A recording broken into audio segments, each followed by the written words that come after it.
Bindo akan membahas mengenai teknik eksposisi bagian 1. Di bagian 1 ini, ada 4 poin penting yang akan Bindo jelaskan.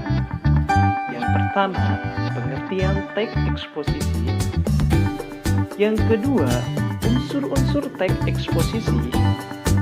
Yang ketiga, pola pengembangan teks eksposisi. Dan yang keempat, jenis-jenis paragraf dalam teks eksposisi. Oke sob, Bindo akan jelaskan satu persatu. Pembahasan yang pertama yaitu pengertian teks eksposisi. Apa sih teks eksposisi itu? Teks eksposisi adalah sebuah paragraf yang isinya berupa sejumlah informasi yang bertujuan untuk menjelaskan atau memberikan pengertian kepada pembaca dengan gaya penulisan yang singkat, padat, dan akurat. Pembahasan yang selanjutnya yaitu unsur-unsur teks eksposisi. Teks eksposisi dibangun oleh dua unsur. Unsur yang pertama yaitu gagasan, unsur yang kedua fakta. Oke sob, Bindo akan jelaskan satu persatu. Yang pertama yaitu gagasan. Gagasan disebut juga ide atau pendapat. Isinya berupa pernyataan yang mungkin berupa komentar, penilaian, saran, dorongan, dan bujukan. Contoh, jika pemerintah tidak cepat bertindak dalam 10 tahun mendatang, hutan Sumatera akan musnah dan diikuti oleh musnahnya hutan Kalimantan. Unsur yang kedua yaitu fakta. Fakta adalah keadaan atau peristiwa yang merupakan kenyataan, sesuatu yang benar-benar ada atau terjadi. Dalam teks eksposisi, fakta berfungsi untuk memperkuat gagasan sehingga diharapkan lebih meyakinkan khalayak. Contoh, selama bulan Januari sampai Oktober, 45% dari keseluruhan titik kebakaran terkonsentrasi di Provinsi Riau. Pembahasan yang selanjutnya yaitu pola pengembangan teks eksposisi. Apa saja sih pola pengembangan teks eksposisi itu? Yang pertama yaitu pola umum khusus. Yang kedua, pola khusus umum. Yang ketiga, pola ilustrasi. Dan yang keempat, pola perbandingan. Oke sob, Bindo akan jelaskan satu persatu. Pola pengembangan teks eksposisi yang pertama yaitu pola umum khusus. Pada pola umum khusus, ide pokok bagian teksnya ditempatkan pada awal paragraf, yang kemudian diikuti oleh ide-ide penjelas. Pola demikian dikenal sebagai paragraf deduktif. Ide-ide penjelasnya merupakan perincian dari ide umum yang dikemukakan sebelumnya.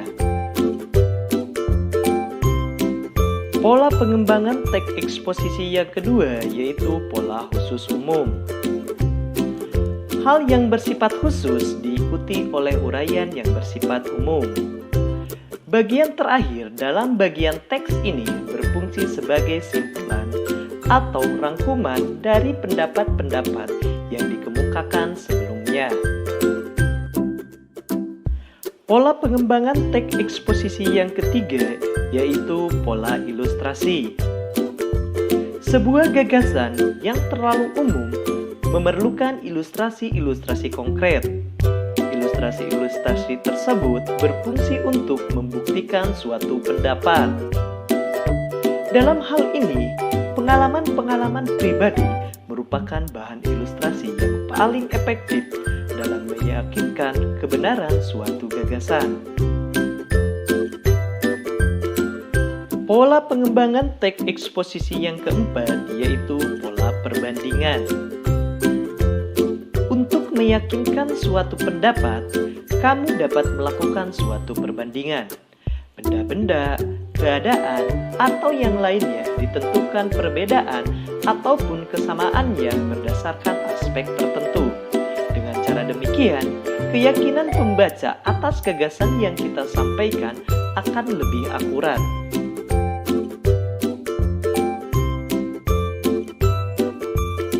Pembahasan yang selanjutnya yaitu jenis-jenis paragraf dalam teks eksposisi berdasarkan letak gagasan utamanya.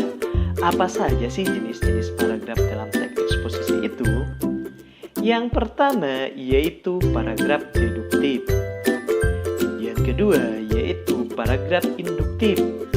Dan yang ketiga yaitu paragraf campuran. Oke sob, Bindo akan bahas satu persatu. Jenis paragraf teks eksposisi yang pertama yaitu paragraf deduktif. Paragraf deduktif adalah paragraf yang gagasan utamanya terletak di awal paragraf. Gagasan umum atau gagasan utamanya dinyatakan dalam kalimat pertama. Contoh, industrialisasi di negara kita mendorong didirikannya berbagai macam pabrik yang memproduksi beraneka barang dan meningkatkan kesejahteraan masyarakat. Pabrik-pabrik itu memberikan lapangan kerja pada ribuan tenaga kerja, baik yang berasal dari masyarakat di sekitar pabrik maupun di daerah lain. Dengan demikian, adanya berbagai pabrik dapat meningkatkan kesejahteraan masyarakat. Di samping itu, aneka barang yang diproduksi oleh pabrik-pabrik tersebut telah meningkatkan ekspor non-migas serta menghasilkan devisa bagi negara. Untuk gagasan utamanya yang ditulis miring dan bergaris bawah ya sob. Jenis paragraf teks eksposisi yang kedua yaitu paragraf induktif. Paragraf induktif adalah paragraf yang gagasan utamanya terletak di akhir paragraf atau pada kalimat penutup paragraf. Contoh, gerakan pencinta alam dengan dasar sadar lingkungan sehat telah mulai menggejala di kalangan remaja.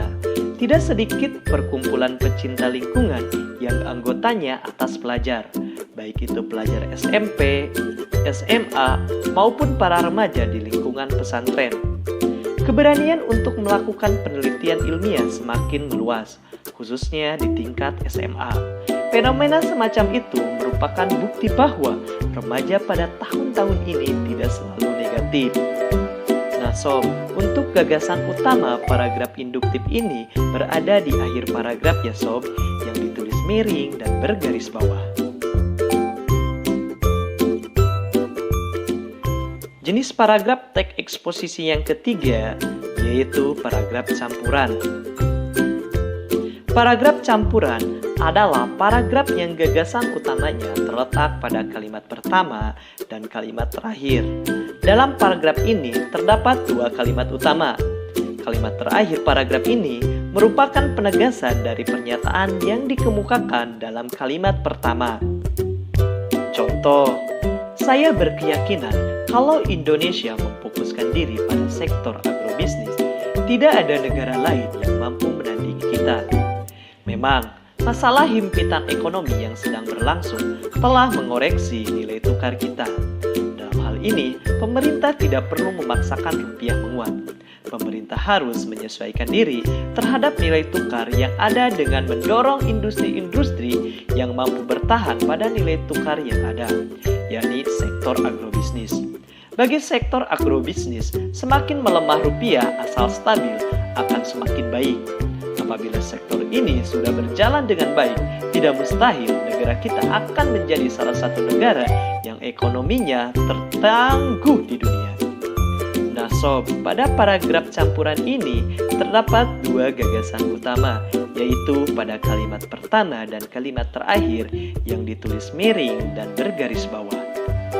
Oke sob, selesai sudah pembahasan Bindo mengenai teks eksposisi bagian satu ini.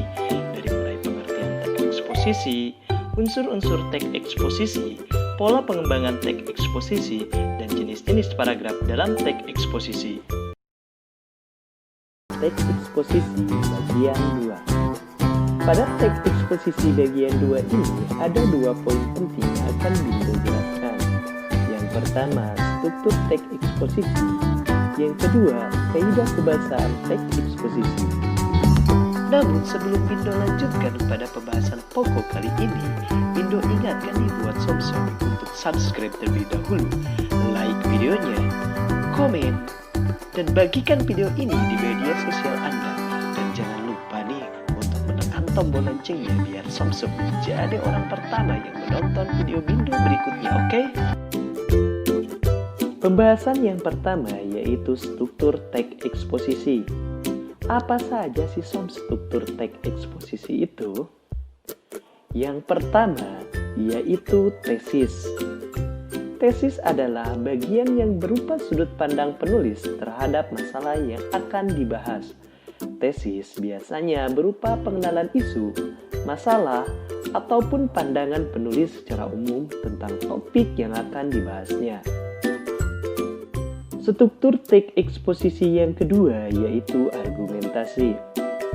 Argumentasi adalah suatu bentuk alasan atau pendapat penulis sebagai penjelasan atas tesis yang dikemukakan sebelumnya. Pada bagian ini dikemukakan pula sejumlah fakta yang memperkuat argumen-argumen penulis. Struktur teks eksposisi yang ketiga yaitu penegasan ulang. Penegasan ulang digunakan oleh penulis sebagai perumusan kembali secara ringkas. Bagian ini sering pula disebut penutup atau simpulan. Pembahasan yang selanjutnya yaitu kaidah kebahasaan teks eksposisi. Apa saja sih kaidah kebahasaan teks eksposisi itu? Yang pertama yaitu menggunakan kata teknis atau peristilahan yang berkenaan dengan topik yang dibahas. Seperti penggunaan kata teknis dengan topik kehutanan, maka istilah yang muncul adalah penebangan liar, hutan lindung, hutan alam, hutan rawa gambut, dan sektor kehutanan. Kaidah kebahasaan teks eksposisi yang kedua yaitu menggunakan kata-kata yang menunjukkan hubungan argumentasi atau kausalitas. Misalnya, jika, sebab, karena, dengan demikian, akibatnya, oleh karena itu. Selain itu, dapat pula digunakan kata-kata yang menyatakan hubungan kronologis atau keterangan waktu, ataupun kata-kata yang menyatakan perbandingan atau pertentangan, seperti sebelum itu, kemudian, pada akhirnya, sebaliknya, berbeda halnya, dan namun. Kaidah kebahasaan teks eksposisi yang ketiga yaitu menggunakan kata kerja mental atau mental verbal, seperti diharapkan, memperlihatkan, memperkirakan, mengagumkan, menduga, berpendapat, berasumsi, dan menyimpulkan. Kaidah kebahasaan teks eksposisi yang keempat yaitu menggunakan kata-kata perujukan, seperti berdasarkan data dan merujuk pada data. Kaidah kebahasaan teks eksposisi yang kelima yaitu menggunakan kata-kata persuatif, seperti hendaklah, sebaliknya, diharapkan, perlu, dan harus. Oke sob, itulah pembahasan Bindo mengenai teks eksposisi bagian 2, yaitu struktur eksposisi dan kaidah kebahasaan teks eksposisi. Dari Bindo dicukupkan sekian, sampai jumpa dan sampai ketemu lagi di video Bindo berikutnya. Bye-bye.